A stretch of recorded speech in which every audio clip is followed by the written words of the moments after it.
Today, somewhere on Earth is going to discover the Azores in the middle of the Atlantic Ocean.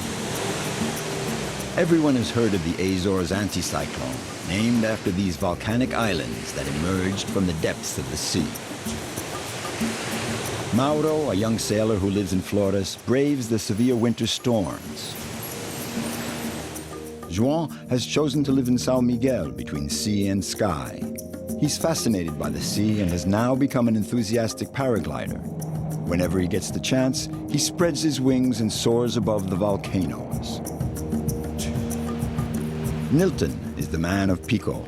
His island is the most impressive of the Azores. It's the roof of the archipelago. From this mountain peak, Nilton can feast his eyes on the immensity of the Atlantic through a sea of clouds. When I climb up here to the summit, I don't think about anything. It empties my mind totally. It's just the sky, the silence, and the mountain. I forget everything else. I feel totally at peace.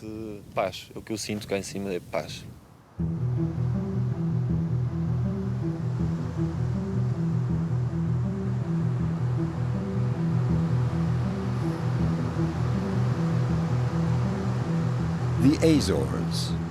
Most people are familiar with the name, but would have a hard time locating them on a map. The Azores are not really Europe anymore, but not yet America. This Portuguese archipelago, a long way from any continent, is made up of 9 islands, lost out in the middle of the Atlantic Ocean.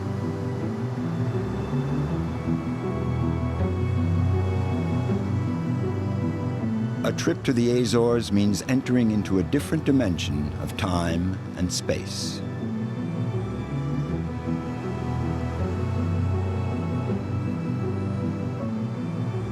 The geological history of these islands is quite complex. Each one of them is a testimony to the incredible seismic activity begun millions of years ago.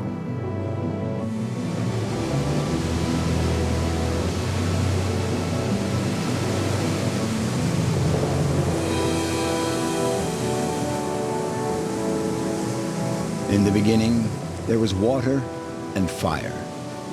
These volcanic islands form a fantastic bridge between the sky, the earth, and the sea. Somewhere out in the Atlantic Ocean, the archipelago of the Azores thrust up into the air and the light.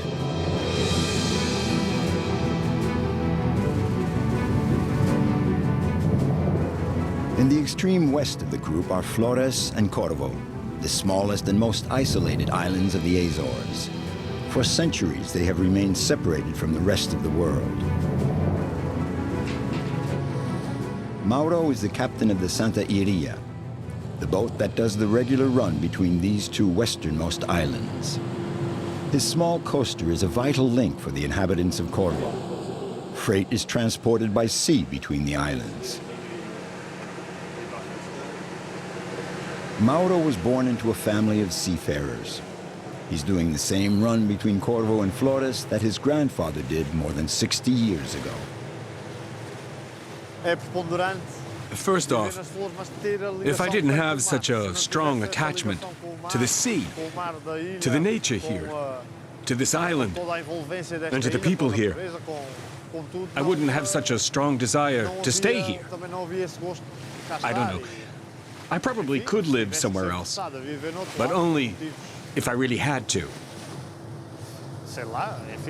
I could adapt to somewhere else, but I would never leave this place of my own free will, not for anything in the world.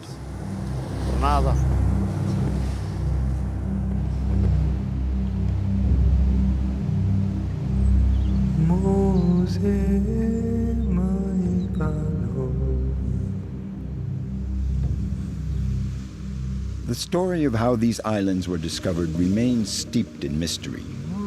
Very old sea charts indicate bits of land marked Atlantis. But the official history is that the Azores were discovered in 1427 by Diego de Silves, a Portuguese navigator who had set out to discover the New World.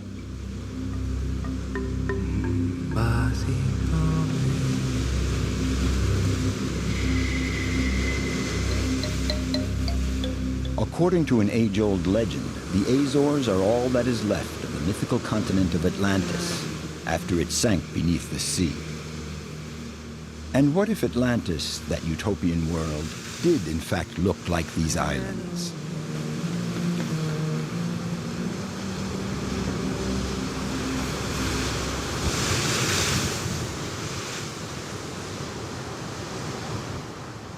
This is the home of the well-known Azores anticyclone, a high-pressure zone that influences the weather of all of Europe. In winter, the islanders have a front-row seat on the great meteorological phenomena. Here, sea and nature do their worst. And the island of Flores, in the front line, bears the full brunt of the Atlantic storms. The island's harbors provide very little protection from the lashing sea. All the boats have been beached to keep them out of harm's way. All except one, the Santa Iria.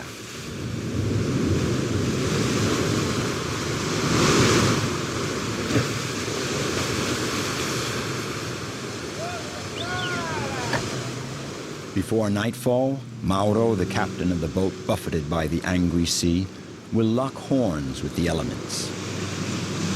Não conseguimos pô-lo em terra, não há meios de o We varar, can't beach the nem boat. grua para pô-lo em terra. This boat has to go to Corvo, E depois também é um barco que tem que Twice ir ao a week. Corvo 2 vezes por semana. so we don't Temos have the fazer time to viagem get the Santa Iria on dry à land. Ilha do Corvo e não há tempo. And that's why she has to não há stay in the tempo para- water. Para varar o Santa Iria, tem que estar sempre no mar.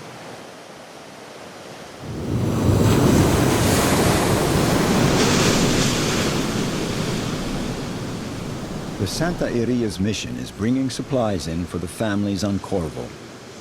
What's an easy run in good weather becomes a dangerous expedition in conditions like these.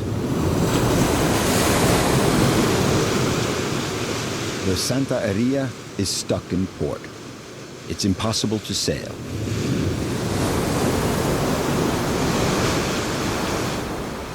Neste momento tem 4 âncoras. I dropped 4 anchors E tenho and 6 6 or 7 mooring lines on the bow, ao cais. À proa. And 4 À on the proa stern. do barco. À popa, 2 on either side, tenho apenas 2 because the cabos, waves are hitting us head on, e 2 cabos in line with the daquele lado. port. Porque o mar é todo da frente para trás, sempre fora para dentro. É impossível dormir. There's no way we would get any sleep anyway. É mesmo impossível passarmos a noite aqui. We'll spend the night here a checking the verificar lines, se está tudo and we'll bem, keep an eye on the sea e ver se também to se o mar see if it gets worse or vem not. mais forte ou não. By nightfall, they've made the boat as secure as possible. Now, the only thing they can do is cross their fingers and hope for the best. The worst of the storm is still to come. The night promises to be very trying for the captain of the Santa Iria. The jetties are ineffective against the raging storm. It seems as if the angry sea is trying to swallow up Santa Cruz, the main city of Flores.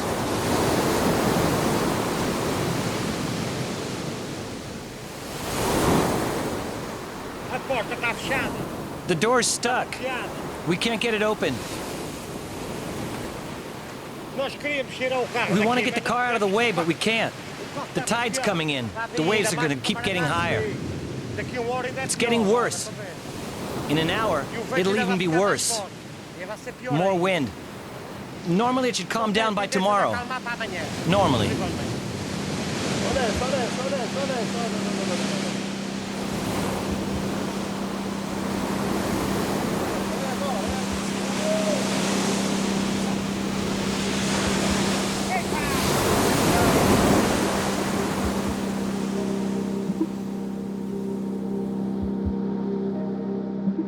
The Azores are exposed to the full brunt of the storms. Out in the middle of the Atlantic, there are no obstacles to stop the swell and waves. All during the winter, low-pressure systems are born along the east coast of North America and sweep across the Azores to end up in the sky of Europe. It takes 4 or 5 days for a storm to cross the Atlantic from west to east. Ever since the dawn of time, the Azores have been at the heart of this meteorological phenomenon.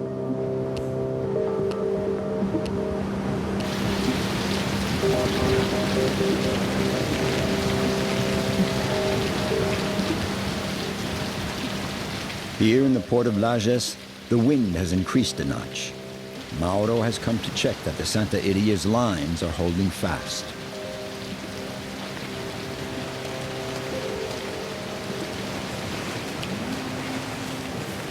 Ainda está abrigado aqui, tá bom? We're sheltered for the moment because the winds are in from the Oeste é southeast. abrigado, neste canto. It's bad, Vai piorar. really bad. Ao longo da noite, And it's going to get o vento vai worse. virar pouco para aqui. Tem que ter a certeza During the que night, estes the carros wind is going to shift estão a funcionar bem, in this estão direction. fortes e protegidos. And I have to make sure the Estes lines carros will vão hold. salvar, vão agarrar o The barco boat is durante a going to noite, pull quando o on vento this virar line aqui para when the fora. wind Por shifts. agora ainda está. We're okay for now. Nunca posso ir dentro do barco durante a noite. I can't get on board at night. É muito perigoso ir It's too ao dangerous. barco. Também é perigoso. It's even dangerous right here. Mais longe, as ondas vão ser maiores. The waves could get worse tonight. Bem maior. The only thing I can do is keep a close watch. É a única coisa que posso Stay alert. estar And that's all. observador, pouco mais. A igreja também olha por nós. We're protected by the church. Afasta o mau tempo. It wards off the bad As weather. igrejas da ilha estão viradas para All o the mar, churches para a face the sea, freguesia. Afastar so o mar. there's always Está someone sempre alguém watching a olhar over por us. nós.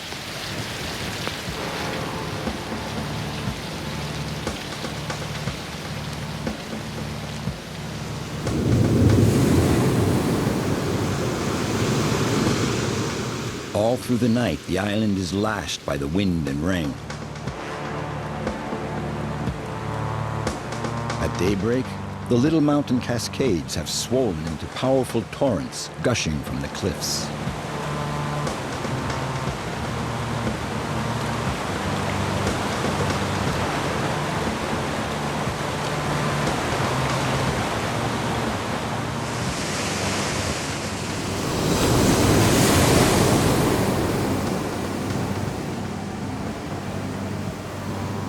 Battered by the raging forces of nature, Flores is suffering the worst storm of the winter.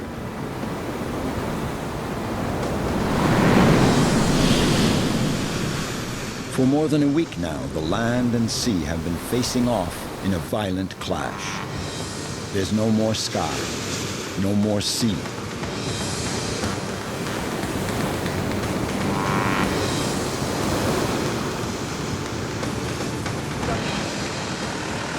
Aquele carro é que está mal ali, aquele lado. Desce o belo.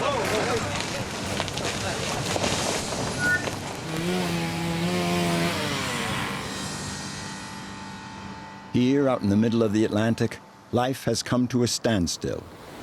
Under these conditions, the inhabitants of Flores stay holed up in their homes. They hunker down and wait for the calm after the storm. The Santa Iria has weathered the storm. Another ship joins it in the port. The Set Sidach, the largest freighter in the Azores, has a stopover of a few hours here. It ships goods between the 9 islands of the Azores. The containers have to be offloaded very quickly. The dockers have only a few hours to carry out their task. The lull in the weather won't last long.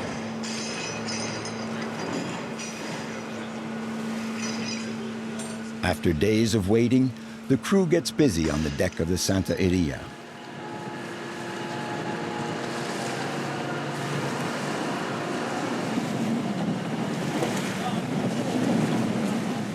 The sea has become calm, but the young Captain Mauro is still worried. The storm has caused a heavy swell. In these conditions, docking maneuvers in the port of Corvo can prove quite dangerous.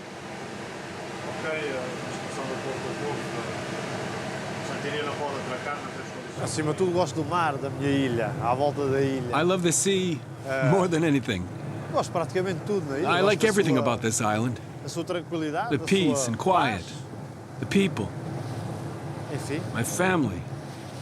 das pessoas. It's está so claro. peaceful. Minha família. I like everything about Minha living vida on toda Flores. aqui é uma bela It's a terra wonderful para place se to viver. live. Não, I'll never leave. não escolhi a outra. In the Azores, the islanders are used to the storms, and everyone has learned to live with them. No one tries to strike a bargain with the sea. This winter, Corvo was cut off from the rest of the world for 20 days.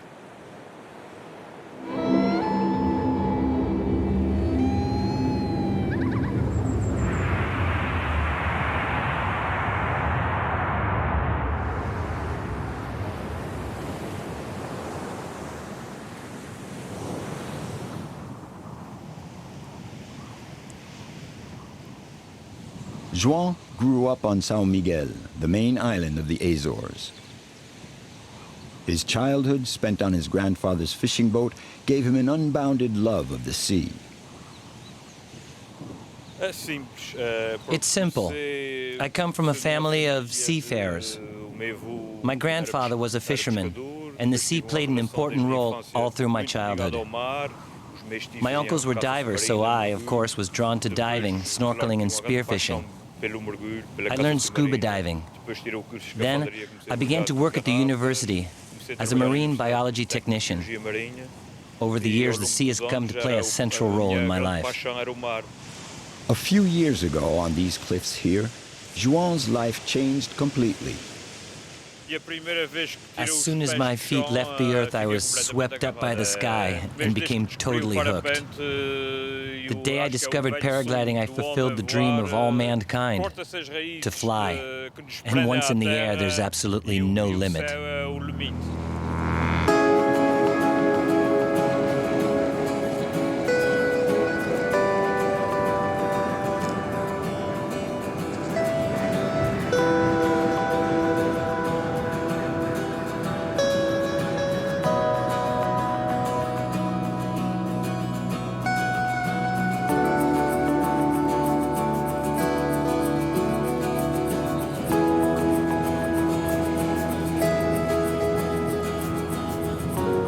Flying. For João, it has become as necessary as breathing. It's his gateway to the realm of the sky and nature.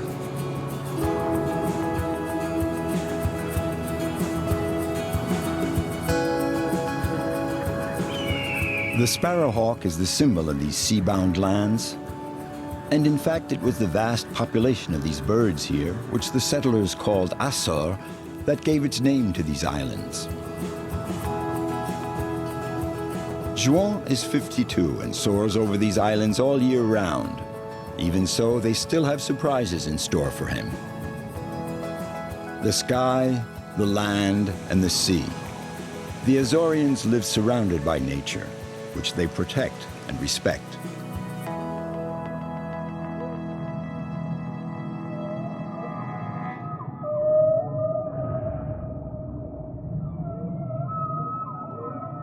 The sperm whale is the lord of the Azores.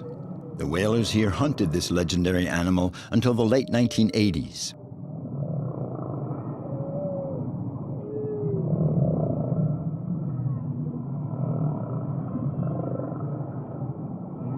The Azores still live to the rhythms of the whale migrations.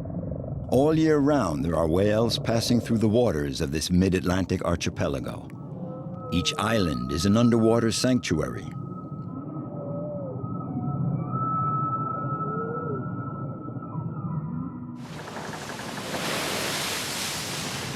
Up until the end of the 19th century, American whaling ships would come here to hunt sperm whale. The captains would take on the young Azoreans, who were excellent sailors and skillful, tireless whalers.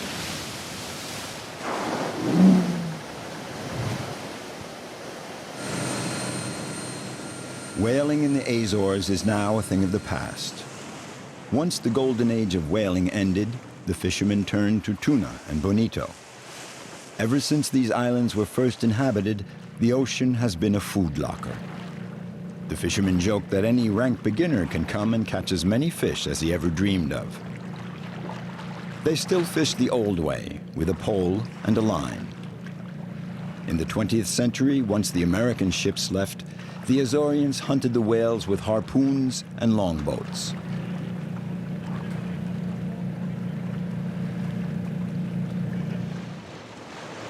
Traditional whaling was a fair fight. the combat between man and beast lasted for hours. In 1986, the International Whaling Commission passed a worldwide ban on hunting sperm whales. The Azorians will never again hunt the king of the oceans.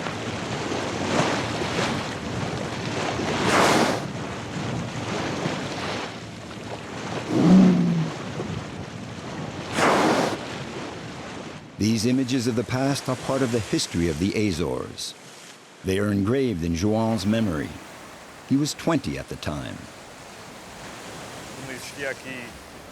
Years ago, when they'd hunt whales at San Miguel, the water would be red with blood. All the whale blood and remains would flow down the slipway and back into the sea. As the current carried it off, it would form a swath of blood, and that would attract great white sharks.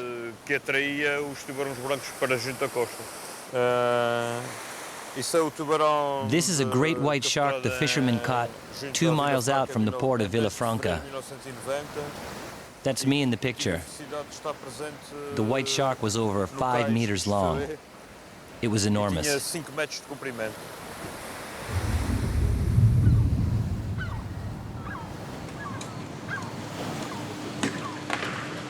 The fishermen of São Miguel are back in port after 12 hours at sea.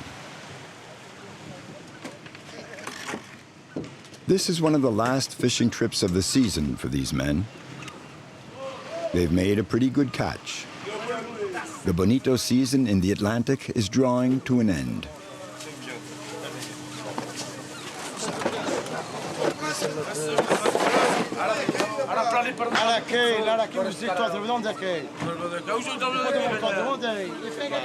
The tuna, the main source of revenue for these fishermen, won't be back in the Azores for several months.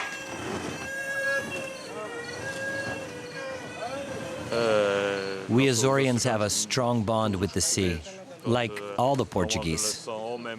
For fishermen and navigators, it's a genetic heritage that's been handed down from generation to generation. We are a people of the sea.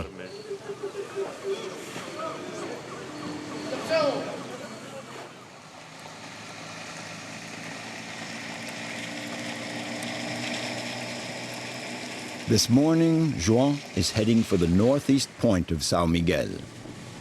It's a wild spot, even more isolated than an island.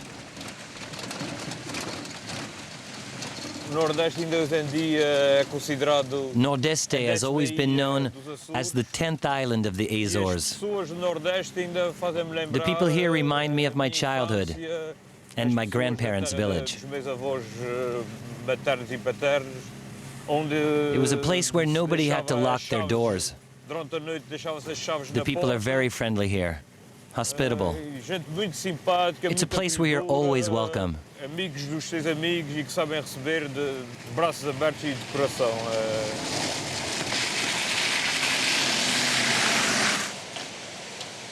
As soon as the conditions are right, João grabs his paraglider and takes to the air. He's planning to spend a few days here on the Nordeste point. It's a breathtaking, timeless setting. This simple little village, no more than a jumble of cabins, is happy home to the families of the Northeast region. O peixe está a morder como é?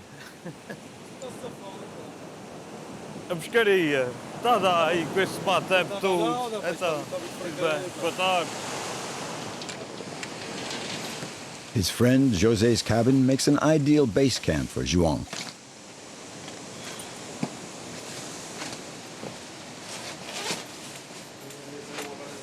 Not very big, but the real appeal of this spot lies elsewhere.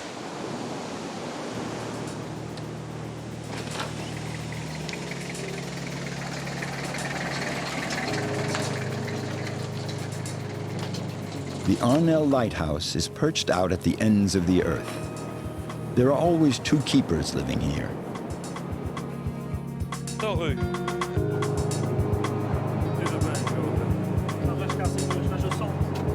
Vou tentar.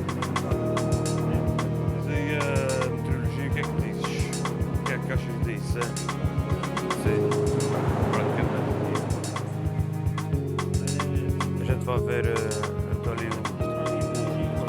The conditions are not ideal for paragliding today, but a window of good weather could open up in a few hours.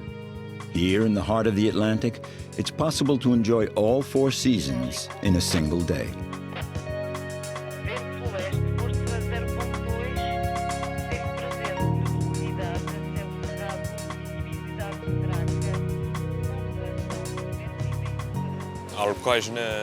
Here on San Miguel, as in other parts of the Azores, you feel like you're far removed from the civilized world, mainly on account of the silence.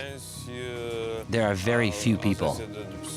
All through the Azores you can find these little patches of true paradise.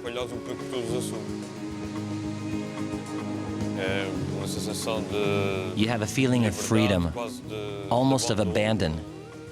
You're alone on the cliff. The only things to keep you company are the lighthouse and the sound of the sea.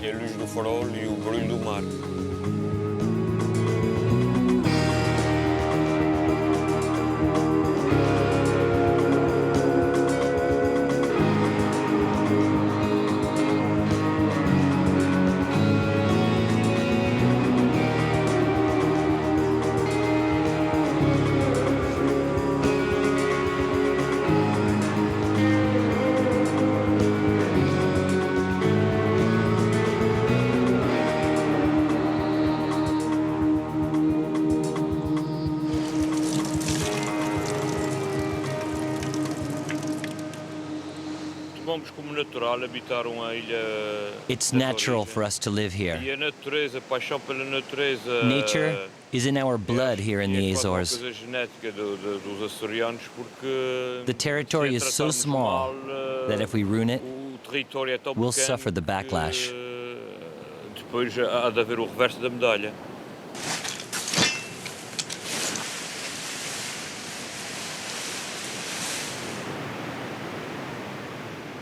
I broke my spine. I had 6 fractures on just one vertebra. They had to take some bone from here to put it there. I had to have a spleen operation. I cracked my head open. I had a compound fracture of the tibia.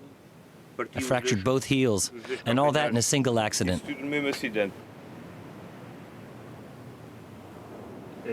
These tattoos are my passions. Sharks, my trip around the world with a stopover in Polynesia. Here's my guardian angel for paragliding. And there's room for lots more to come.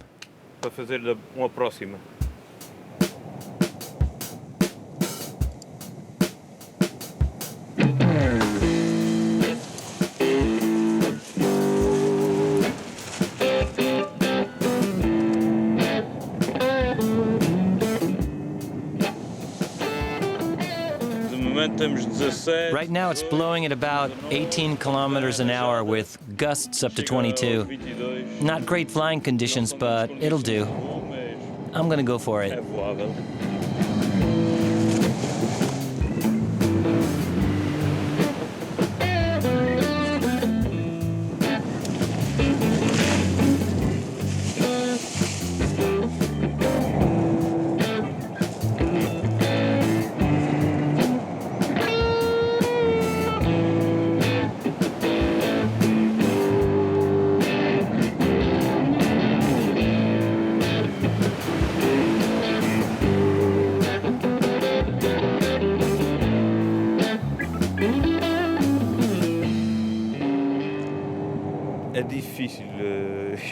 People that fly are often asked what they feel.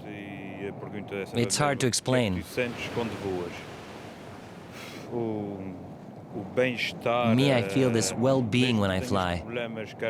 Even if I'm having personal or professional problems, you get this liberation of your thoughts. You're alone with yourself. There's just the wind, the birds. You enjoy the landscape. No 2 flights are ever the same. It's a mixture of feelings. It's like breathing. In a few days, Juan will be heading for the Himalayas. He's already sailed around the globe, Now he's going to fulfill another dream, to spread his wings on the roof of the world.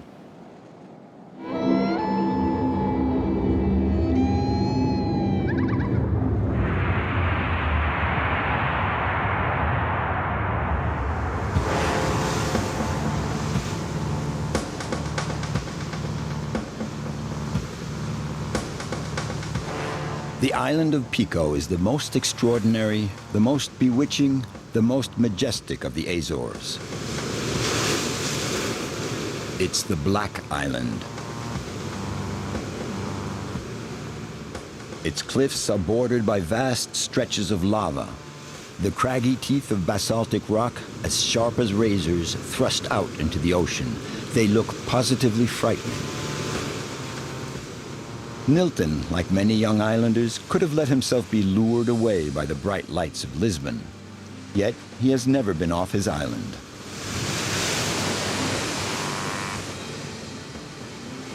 Nilton has remained close to nature.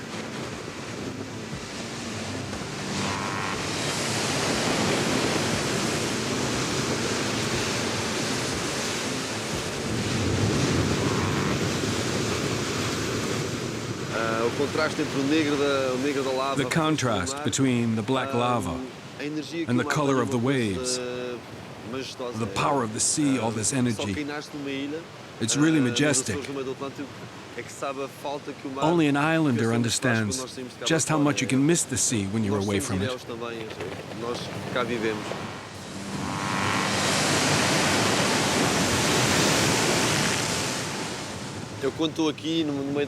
When I'm here, with all the energy that the sea is giving off, it makes me wonder what the eruption of the volcano must have been like, some 300,000 years ago. No, of course I wasn't here for that, but it must have been grandiose. A volcano that thrusts up out of the sea. It must have been overwhelming. I would have liked to have seen that. The island of Pico is situated at the junction of the Eurasian, American, and African tectonic plates.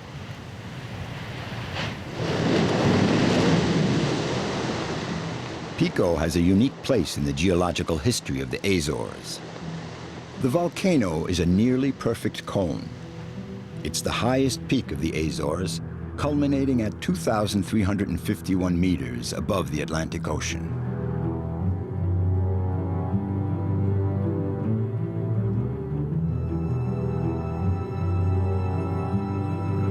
Pico is a fantastic link between sky and earth. In this boundless landscape of volcanic rock, the island of Pico jealously guards its secrets. It's the youngest of the islands, born 300,000 years ago.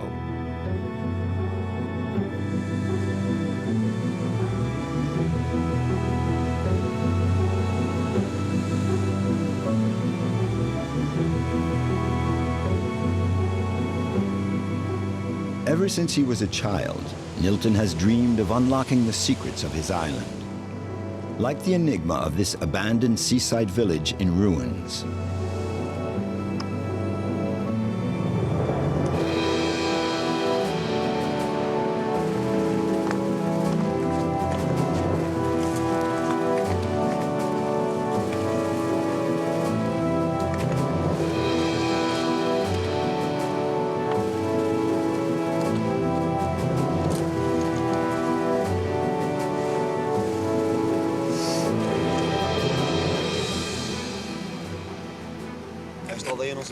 We don't really know the story of this village, except that we do know it was one of the island's very first villages, and that it was abandoned years ago, but we don't exactly know why.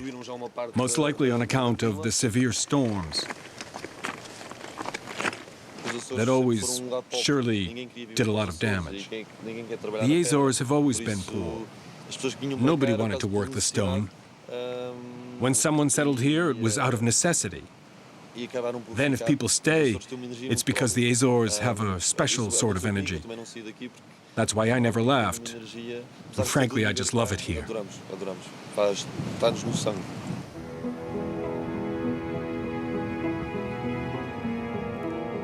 The volcano is an imposing monument anchored in a vast expanse of ocean. Sailors can spot it from several dozen kilometers out at sea. The French author Chateaubriand describes it in his Memoirs from Beyond the Tomb. This volcano long dominated unsailed seas, a vain beacon by night, an unobserved landmark by day.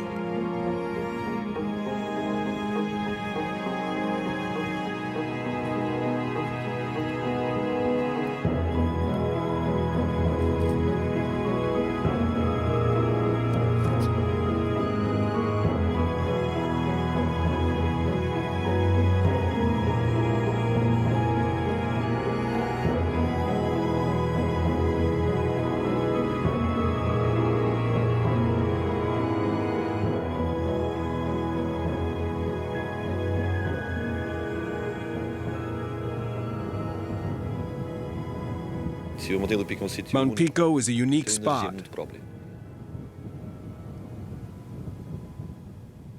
It has so much energy.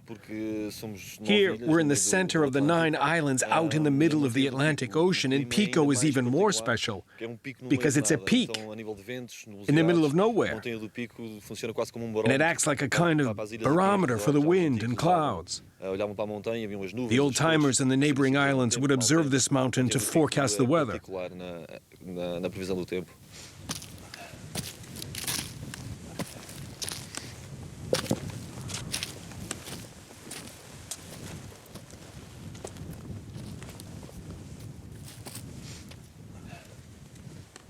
To fully appreciate the beauty of the island, you have to take the time to climb the mountain and get above the clouds. Today's perfect. I'd rather come up here when it's like this. Now, with the clouds like this, it's like we're in the middle of a film by Hitchcock.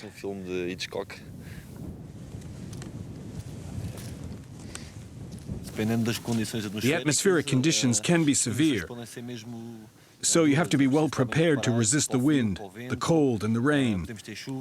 It may not be very high, but the conditions can be just like those up on a high mountain. Pico is a land of adventure. The climb can be quite risky. The clouds and mist can move in just a few minutes, making it impossible to continue up to the summit. For more than 500 years, people have been living here and sculpting the volcanic landscape. In this mineral realm, it takes determination to cultivate the rocky soil covered in basalt.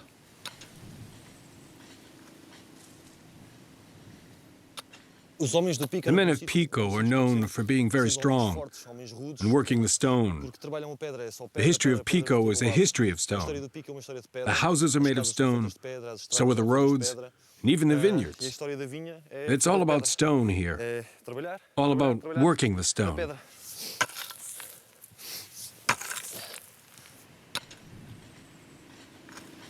These black stone walls shelter a treasure that very nearly disappeared. Pico is well known for its vineyards. They produce a distinctive wine called the Verdelho.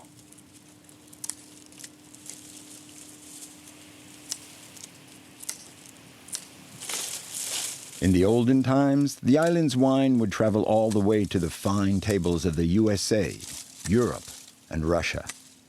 They say that even the Tsars were quite fond of Pico's wine. For centuries, the wine growers and fishermen of the Azores have been working their vineyards with pick and shovel. George, Nilton's uncle, recently inherited a hectare of abandoned land.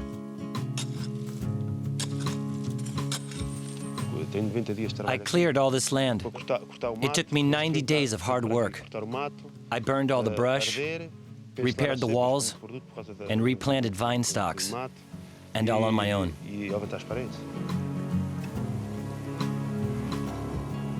It will take 5 years in the shelter of this jumble of basalt walls before George's vineyard begins to yield wine.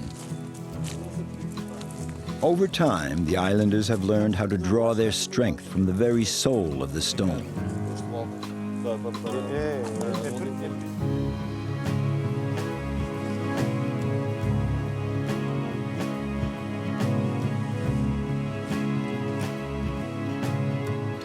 A few years ago, UNESCO designated Pico's Vineyards a World Heritage Site.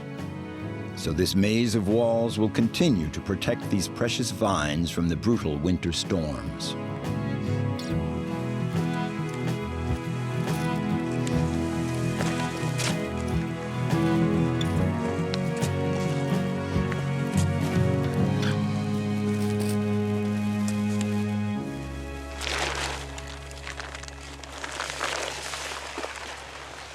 Nilton has worked as a bartender and skipper. He has managed a discotheque, and now he is the head of a local association of mountain guides.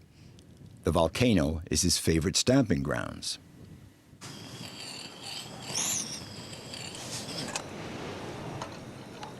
There's a quality of life here that has meaning. It's calm, there's peace and quiet. Nature, the rain, the sea, it's something money just can't buy. You get one with the island here. You merge with it, and it's wonderful.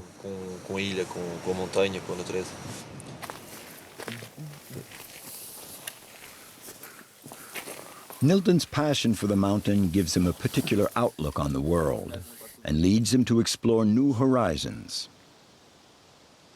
In the Azores, there are hundreds of caves and underground galleries.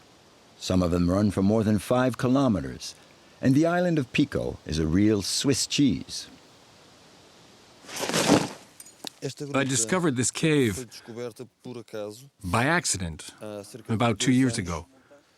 I was coming down the mountainside, and I noticed this clump of bushes. You see, when there are pits, the herders usually leave the vegetation around them to prevent the cows from falling in. The first time I came was with Walter, through another entrance. And when we saw the cave, we realized it was enormous.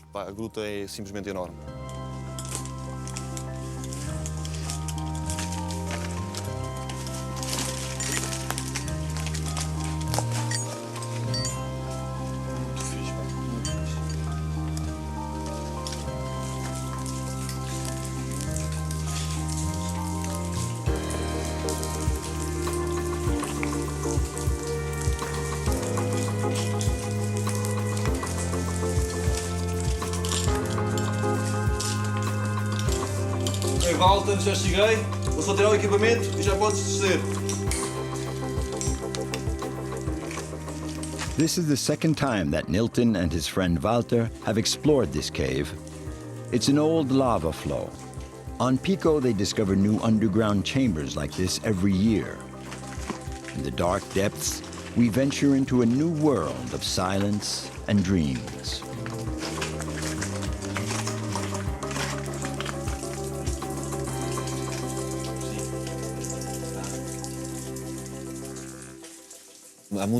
Not many people know about these spots. We're really lucky. We're a bit like modern-day explorers, like the Portuguese who discovered Brazil and the West Indies. Discovering new caves here on Pico is really a treat for us.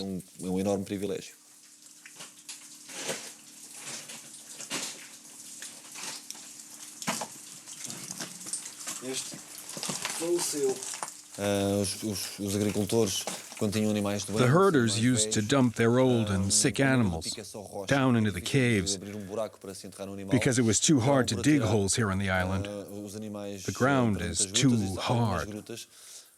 So now when we come down here to map the caves, we find cow bones, dog bones, pig bones. I'll go see if there's a passage there or if it's a dead end.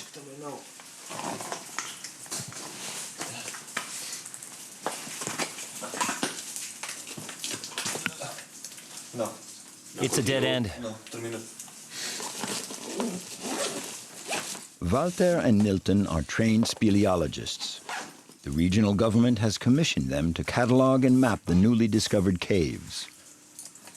Their survey will yield a list of the major galleries on the islands. Maybe someday this cave will be open to the public. 327. In the Azores, the volcanoes and the inhabitants share the same destiny.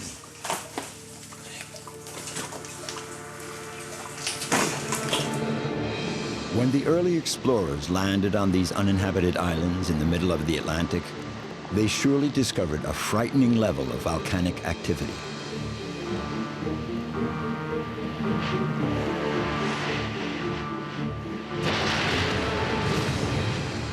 This archipelago was born of centuries of countless underwater earthquakes and eruptions. Here on Fayal, the next island over from Pico, the last major eruption took place in 1957, when one fine day the Capeliños, an underwater volcano, awoke from its slumber. The eruption lasted 13 months. This island of sand and stone thrust up from the ocean floor.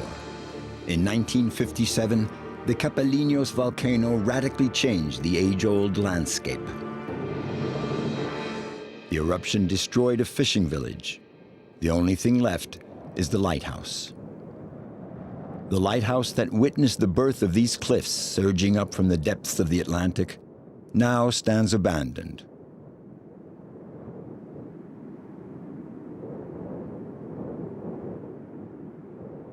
And due to the wind and the waves, the Capeliños volcano is being transformed.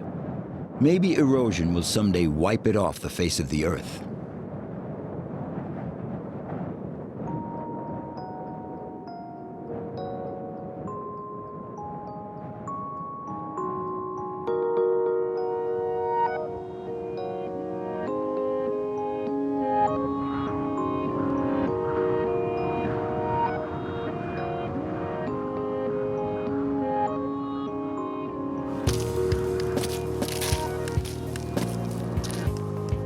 After several hours of climbing, we rise above the clouds and reach the summit of Mount Pico.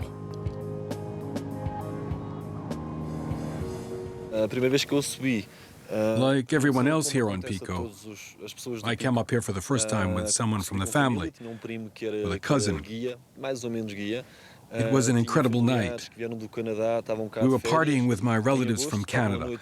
It was in August. And all of a sudden we said, let's go climb the mountain. I was 15, my cousin 18. We grabbed a backpack and took off. It's a tradition to do the climb at night and to get to the peak in time for the sunrise. We didn't really know the mountain.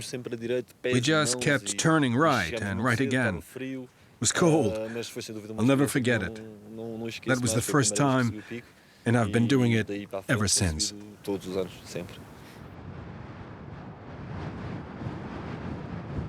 Nearing the summit, we enter into a different realm, mineral and otherworldly.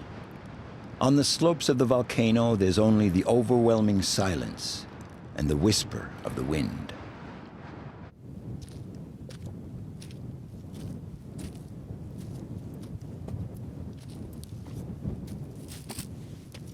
This is what makes Pico so moving.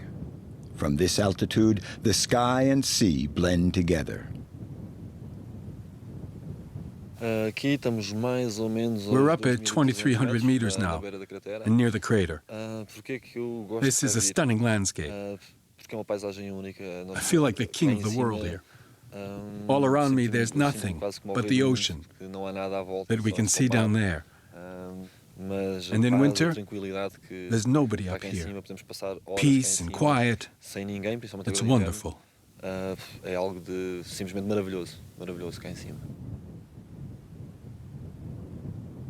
When I climb up here to the summit, I don't think about anything. It empties my mind totally. It's just the sky, the silence, and the mountain. I forget everything else. I feel totally at peace. O que eu sinto cá em cima é paz.